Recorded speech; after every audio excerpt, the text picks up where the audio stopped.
teman-teman kan suka lihat ya, ada di luar negeri itu ada homeless gitu, ada orang homeless tinggal di pinggir jalan, di mana, di taman apa segala macam dan lain-lainnya gitu ya.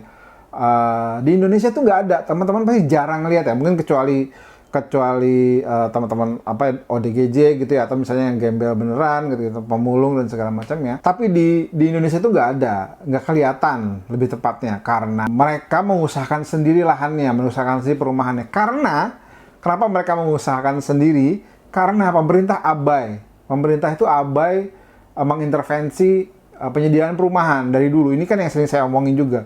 Pemerintah tuh abai. Rumah itu dibikin seakan-akan komoditi pasar gitu loh. Pasar aja murni gitu. Lu berusaha lu dapat gitu. Kalau nggak berusaha ya lu nggak dapat.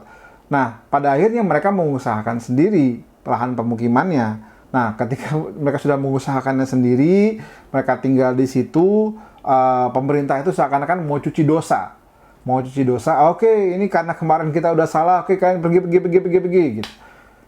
Lewat penggusuran paksa gitu. Itu yang menurut saya juga nggak tepat gitu ya. Nah, tapi dalam kasus ini itu bukan warga versus pemerintah, tapi warga versus warga, di mana ada dua orang yang mengklaim hak milik atas tanah tersebut. Itu yang harus jadi perhatian juga sih gitu loh, bahwa nggak bisa nih sembarangan gitu.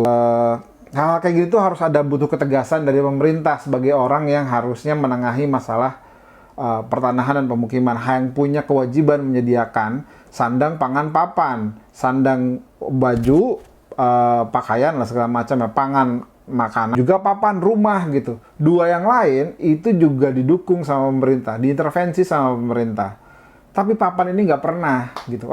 Mungkin teman-teman bilang, iya tapi kan ada rumah subsidi, ada rusunawa segala macam dan lain-lainnya gitu.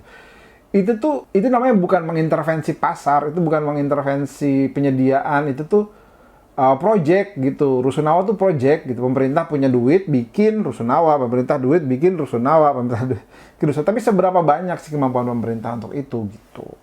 Nah, dalam kasus-kasus ini juga banyak. Di Bandung tuh ada Dago Elos, lalu ini Sukahaji. Di Jakarta juga banyak. Dulu yang Kampung Akuarium juga prosesnya begini, Bukit Duri prosesnya begini. Pemerintah abai sama tanahnya, abai sama perumahannya, terus tiba-tiba pengen bersih-bersih dosa, bulldozer. Bersih-bersih dosa, bulldozer. Itu nggak bagus. Gitu. Semoga teman-teman bisa memberikan solidaritas juga buat teman-teman Sukahaji dan mendorong pemerintah untuk lebih proaktif dan adil terhadap masyarakat yang tinggal di sana dan kelompok rentan lah di Sukahaji ini.